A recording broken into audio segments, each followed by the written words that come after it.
What's up, guys? And today I am going to be talking to you about tips for the good old 2K test. Now, if you're racing 1K or you're racing 5K or you're racing 500 meters or whatever it is, a lot of this stuff will still apply. But what I thought would be good to do is just go into how you can go into a 2K or any sort of race and get the prep right. So I get this question quite a lot, and it'll be the day before someone's 2K or their race or something like that, and they'll ask what can they do, and unfortunately the best thing you can do to prep for a 2K is get long, consistent training under your belt. Once you're kind of getting close to the 2K, it's kind of it's time to cash in. So broadly, again, this is what the video is about, but broadly, when you're far away from a 2K, you want to push the volume in UT2, make sure you recover, make sure you don't go too hard in your UT2, target your weak areas in your high intensity, and then as you get closer to the 2K, start to do some pace work. So, I mean, some of the, if you check out as well, I keep forgetting to tell people, 7 resources in the below the description. Some of the stuff is like the pacing guidance for that, but 2 of our kind of favorite prep sessions to do is three 1Ks at 2K pace and then 4 750s at 2K pace. So do the 3 1Ks 7 days out, try and hold 2K pace for that and be pushing volume quite hard in that week. And then for the 4 750s, do that in sort of 2 weeks out. But yeah, tips specifically for the 2K. So let's say you've done all your training, you've done all your hard work, and you've got the 2K coming up. One of the easiest things you can do that will make a bit of a difference is make sure that you stay hydrated. So don't just wait until the day of your race. Like, make sure you're hydrated from a few days out. You can't just wait until the day to start drinking loads. It takes a bit of time to get fully hydrated. That's a pretty simple one. The obvious ones are make sure you smash sleep, but I always found it quite hard to sleep enough in a race week because my energy levels would be coming up. So it was a bit harder to get the actual solid night's sleep where you're going to bed a bit more tired. But generally, one good tip I could have is get up 4 hours before your race starts, because it takes a bit of time for your core body temperature to rise. Now, if you have an early race, you maybe want to be a bit more subjective. If you've got a super early race, it's not always as simple. If you're racing at like 7 a.m., it might not be the best idea to get up at 3 a.m., but generally you want to get up early. When I was racing, oh shit, the monitor's just gone off, so the lighting's changed. I don't think that really matters, does it? It's more just a distraction for me. If I was racing, say, Boston Trials or something like that, which they would often be very early, or we'd have our 2K, and I knew I was racing at like 8 or 9 a.m. in the week up to that, I would be getting up at 4 a.m. so that it's not just on race day that you need to, that it's a shock. It's like you're kind of already used to waking up at that time. That was one thing I would do. Yeah. If you're generally what I would suggest before the day before. So carb loading only really matters when you're doing events that are more than 90 minutes. So it takes 90 minutes basically of exercise, depending on the intensity, for you to burn through all your carb stores. So that's the only time, if you're doing more than that you'd want to do carb loading. So I don't know, if you're racing like a marathon on the erg, then yeah, you'd want a carb load, but generally for a 2K, you don't need to. The only reason you maybe would want to do some carb loading is because you struggle to get fuel in the morning. So when I was competing, would do I would do like a big dinner. I'd go to, what was it? I don't know if it was it wasn't the Weatherspoons. It was like the Toby Carveries or something like that. I can't remember what they're called. The Ferrers Brew in Boston. That's the one. Just this typical English, like basic food, but it did the job. I'd have like there's the two dinners for one. And of course I'm going to have both. So, it was like a tenner or something like that, which was, I was not missing out on the opportunity. So yeah, I'd have a big dinner the night before. I would avoid sort of the higher, of course, like fats are good to have in your diet, but when it comes to competing, you want to sort of avoid them when you're getting close. Okay, so I would do visualization as well, and maybe I should do, another video training on how to do some visualization, but in the week, not just a week running into it, but as much as 8 weeks out, even 3, when I know the races that I want to peak for in the year, I'm doing and not just like, thinking about my 2K and like I want it to go well, like detailed visualization, getting very specific, getting very visual, and running through that, months and months in advance. But you can still, if you haven't been doing it for months, you can still do it the night before and it makes a difference. But it's basically just getting the setting right, and then imagining the race you want to do. Sorry, I've got hay fever right now. I sound a bit shitty. Imagining the race that you want to do, imagining the possible problems that would come up, and then a way to respond to them. So that's a bit of a general overview, but that is very helpful as well to prep your brain. Neurally, the example I always go on about is, I think there was a study done, I'm going to butcher this, but they put brain scanners on, got people to throw a ball, and they picked up the readings all over their head or whatever, and then they got the same people again to repeat the test, but they just got them to imagine throwing a ball. So, and the same readings came up. So when you're imagining doing something, and when you're imagining doing something in detail, you're building neural pathways, you're strengthening neural pathways. So it's just another way to really prep. And if you get that right, you go into race week. Again, this is what a lot of the stuff we do with our athletes. You get this right, you go into race week.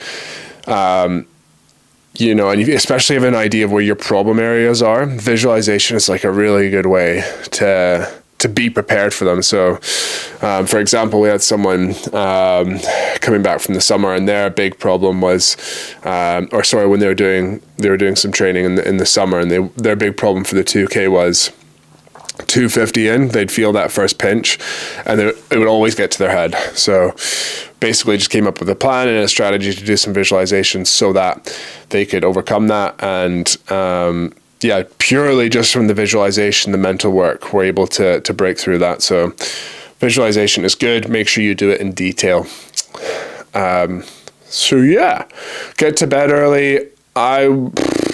Caffeine is a performance enhancer. The studies show that. I'm not going to go into that because I know that there's juniors that will be watching this that are under 18, and we've worked with some juniors as well that are taking pre-workout every day, like when they train at like 5 p.m. and just destroying the recovery. I'm not going to go into it because I don't want to encourage people to do it. But yeah, I mean, if you have coffee, I would time that, have it an hour before your 2K. But yeah, I don't want to go into that too much, actually. If you get a heart attack from taking caffeine after listening to this is not my fault. That's your fault, okay?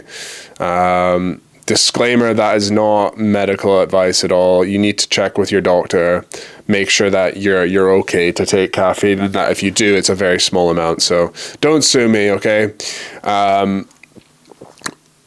Caffeine, okay, food. So yeah, I'd have a good meal. I'd find a good carb meal that works for you.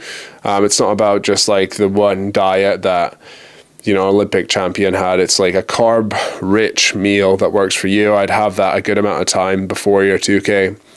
Going into the 2K, I would kind of have some light carby snacks. For me, what I used to always have, I would just go to races. I would have hot cross buns. I'd have apples. I would go with bananas, but logistically they're a nightmare because they bruise. They turn into mush in the bottom of your bag. So apples are great. And then I'd have the Nature Valley granola bars that get the friggin' crumbs everywhere. simple word for me. I liked a bit of variety of carbs as well. So yeah, I'd just be snacking on that till about 90 minutes before. And then I would start my warm-up kind of about 45 minutes before. And then, yeah, maybe you can do another video about warm-ups another time, because there's quite a lot to cover on that and to get it right. The ideal warm-up, you should feel like you've done too much. The mistake a lot of people make is, I want to feel nice and rested for my 2K. I hate feeling tired before my 2K or 5K or 1K or whatever. And then they blow up because they've not actually used. You want to tap into that energy, all the energy sources. So your anaerobic energy source, you want to tap into that into your warm up, and you want to tap into your aerobic energy system. So that just requires doing some good work in your warm up. Okay, so any tips for the 2K? Right. So you're about to go. Sorry, I'm just pissing about with all this. Like, anytime I talk, I like to fiddle with things. So I've got my coffee mixer here, if you hear. Anyways, you've started your 2K. Do 7 strokes hard. You're using primarily your central nervous system in those 7 strokes. You cannot tap into those towards the end of a race. So do 7 strokes hard, then settle into pace. This is where it becomes, I hate to give these answers where it depends, but this is where it can be a bit subjective.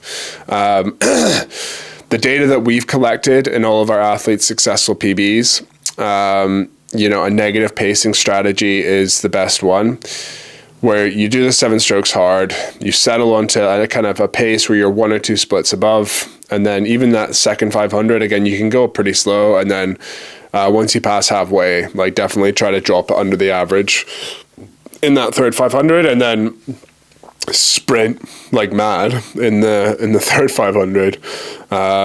Really use that stroke rate as well, like get that stroke rate up in the last 500, or sorry, not even the last 500, but like the last 150, last 200, last 100. And yeah, I think it's good as well if you have, for some of these pain points, and again, this is what we would do with visualization. If you know the classic third 500 or third quarter of whatever race you're doing is always hard for you, or the start's hard, have a focus that is a controllable thing for you that helps. So it can be pretty simple. Often technique works, but staying loose, pushing with your legs, sitting up, drawing through. If you just change that into like a one-word cue that you have in the back of your head, so anytime you come to these friction points in your race, right, just 10 strokes doing this, 10 strokes sitting up, 10 strokes drawing through, whatever it is, that can be good to have that focus, and that's something you can work into visualization as well. One general tip we always say to our athletes, think about it like a 2K. All you have to worry about is getting to the 1K on your target pace.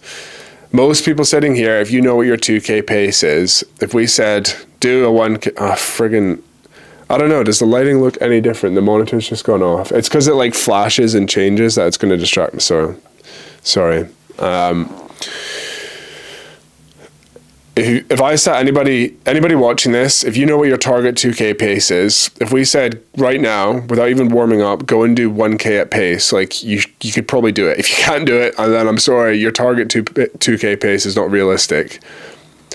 Have the focus going into the 2K or the 5K, or just assume when I say 2K, it applies to any race. When I talk about halves and quarters and stuff, get to the halfway mark on pace. That's all you need to do.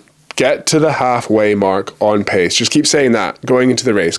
All I need to do is get to the halfway point, the 1K of a 2K, the 2.5K of a 5K. Get there on pace. That's all you need to do. And then do some visualization prep, some mental prep, know what you're doing in that third 500. And it's basically just that third quarter is the only hard part, because last quarter it's obviously not easy, but it's easy mentally because you're so close, you know, you can hang on. So think about a 2K is only a 5K. I'm sorry.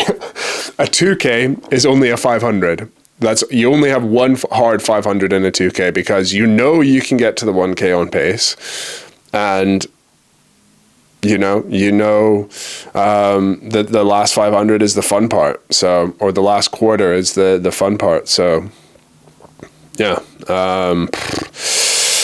I mean, general tips, like, look, this is the small stuff. This is the 1% of the spear. Like, the best way to prep for a 2K is, like I said, to do long, it's easy for you to sit here and watch this and go like, oh, cool, I've trained like shit for the past 16 weeks, but I've got these tips from Jack and I'm going to go and it'll make a difference. But the hard part, this is why these videos, I don't know, it might do terribly, but I'm guessing this will do better than normal, is because it's these quick short-term fixes of, oh, I eat this at this time and I hydrate here. Like, this stuff is popular because it's easy to do. The hard thing to do is consistent training, and that's the non-glamorous stuff. It's doing consistent volume UT2 in the right zone, making sure you recover, and doing that consistently for weeks and weeks and months and months. That's how our athletes get results. That's what the big difference for me was.